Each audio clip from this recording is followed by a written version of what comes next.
Vítejte zpět u našeho podcastu. Dnes vám přinášíme mrazivý příběh z doby těžkého komunismu v 50. letech. Tento příběh se odehrává na Brněnské univerzitě a já jsem ho objevila v univerzitních archivech. Podařilo se mi najít muže, který tento experiment zažil, ale chce zůstat anonymní. V našem příběhu ho budu nazývat Karel. Pojďme se ponořit do tohoto tajemného vyprávění. V roce 1956, v době, kdy Československo žilo v temnotě pod těžkým závojem komunismu, se Karel, mladý student psychologie na Brněnské univerzitě, přihlásil na psychologický experiment. Temnota těchto let pronikala všemi aspekty života. Vědecká komunita univerzity tehdy nabízela něco neobvyklého, plovoucí nádrž, jednu z těch komor pro senzorickou deprivaci, které byly tehdy novinkou v psychologickém výzkumu. Tyto nádrže měly schopnost izolovat člověka od všech smyslových věmů, což mělo umožnit zkoumání nejhlubších vrstev lidské mysli. Hledali dobrovolníky ochotné nechat se zavřít do této nádrže na hodinu. Stačilo ležet ve vodě, nechybně plavat v naprosté tmě a tichu, a za to účastníci dostali velmi dobře zaplaceno. Pro chudého studenta žijícího z pár korun to byla lákavá nabídka, kterou nemohl odmítnout. Karel, s hlavou plnou snu a ambicí, viděl v tomto experimentu nejen příležitost k finančnímu zlepšení, ale i možnost přispět k vědeckému pokroku. Karel se přihlásil okamžitě. Nejen on, ale i polovina univerzity, jak bylo vidět podle fronty, která se táhla přes celou chodbu. Ten den měl Karel štěstí, aspoň tehdy to tak vypadalo. První kroky do laboratoře byly plné očekávání. Dlouhé chodby univerzitní budovy, ozářené pouze blikajícími zářivkami, vrhaly dlouhé stíny, které se zdály živé. Zvuky kroku se odrážely od stěn a vytvářely echo, které dodávalo atmosféře natíživosti. Při vstupu do místnosti s nádrží ho přivítala chladná a sterilní vůně dezinfekce mísící se s nepatrným zápachem soli. Nádrž samotná byla obrovská, vypadala jako nějaký podivný sarkofág připravený pohltit každého, kdo do něj vstoupí. Prvních pár sezení bylo klidných. Karel přicházel 3krát týdně, oblékl si speciální mokrý oblek, který vědci vyrobili, a vlezl do nádrže. Místnost, kde se nádrž nacházela, byla osvětlena pouze matným světlem několika zářivek, jejichž bzučení dodávalo celému prostoru znepokojivý nádech. Jakmile ho připojili k přístrojům, zavřeli těžké kovové víko s hlasitým kovovým cvaknutím, které se zdálo být definitivní a neodvolatelné. Jak se víko uzavřelo, světlo se vytratilo a Karel se ocitl v naprosté tmě. Prvních pár minut poslouchal zvuky vody, jak jemně šplouchala kolem jeho těla.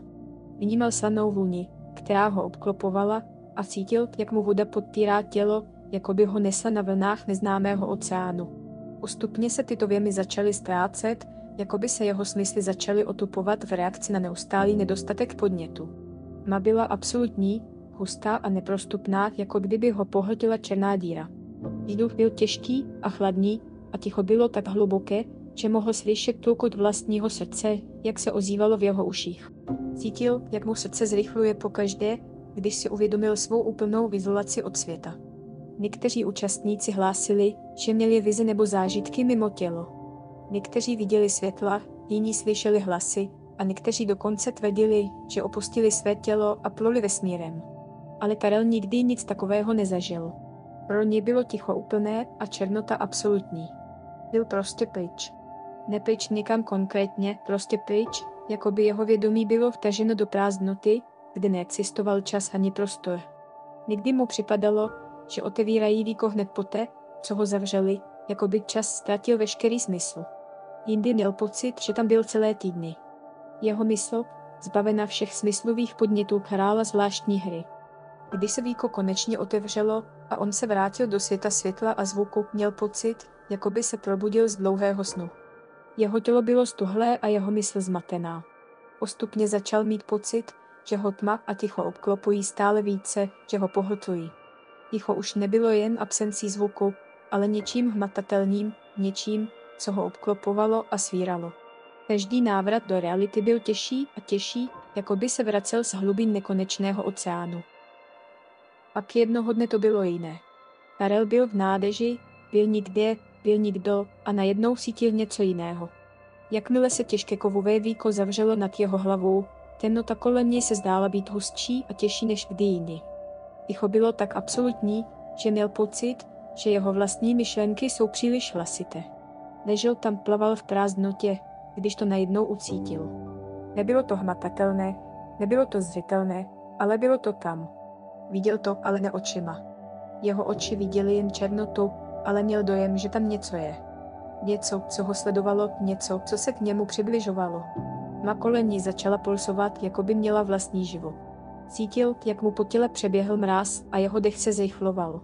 Atmosféra uvnitř nádrže se změnila, stala se dusivou a nepřátelskou.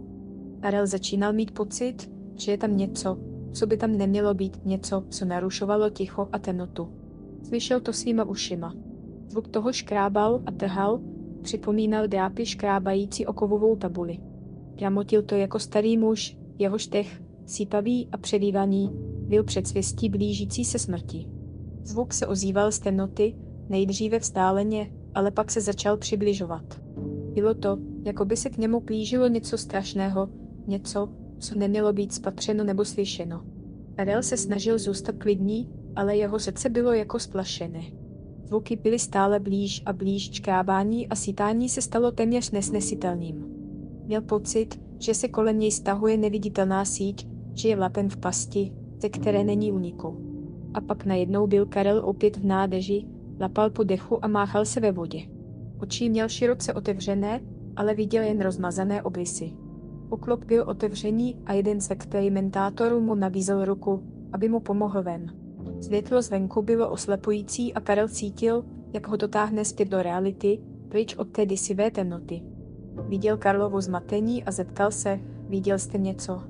Karel se přásl, jeho tělo bylo stuhlé a mysl zamlžená. Nedokázal popsat, co přesně cítil nebo viděl, ale viděl, že to bylo něco, co by nemělo existovat. Něco temného a nepochopitelného. Jeden dostali za své peníze, co chtěli. Experimentátoři byli fascinováni Karlovým vyprávěním, jeho popisy byly přesně to, co hledali. Ale pro Karla to byl začátek noční můry, ze které nebylo úniku. Karel se vrátil o 3 dny později. Přesvědčil sám sebe, že to byl jen noční můra. A znovu to přišlo. Slyšel to znovu strašlivé, zlomené, zvuky škrábající po zemi. Věděl, že to přišlo pro něj. Byl opět v nádrži, v černotě, a pak byl znovu venku, srdce mu bušilo. Experimentátor mu ukázal překvapení. Tentokrát dali do nádrže mikrofon. Hráli pásku a čekali. A pak, k jeho šoku, to tam bylo. Tiché, vzdálené, ale blížící se. Karel odešel z budovy a na cestě domů slyšel jiné šramocení, které ho pronásledovalo v každé vteřině ticha.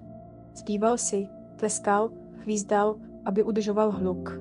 Doma zapnul rádio a svalil se do postele. V noci se probudil s výkřikem. Bylo to tam, v místnosti na něm. Křičel a hledal světlo. Jeho spolubydlící byl zmatený. Rádio křičel. Vypnuli si rádio? Od té doby Karel musí být obklopen neustálým hlukem. Hledal všemožné způsoby, jak udržet hluk, aby zabránil tichu, ve kterém by mohl znovu slyšet ty strašlivé zvuky. Technologie se stala jeho zachráncem, ale jak stárne, jeho sluch se zhoršuje. Už neslyší ani rádio, které bylo jeho věrný společník po všechny ty roky. Těra upadl do nesnesitelného ticha a v tom tichu to opět slyšel. Něco škrábalo a klikalo, něco hnusného a hnilobného. Brzy budou všechny jeho snahy marné a nakonec mu nezbude nic než ticho. Muž, který celý život bojoval s tichem, ví, že jeho boj je téměř u konce. Děkujeme, že jste s námi dnes byli. Doufáme, že se vám příběh líbil.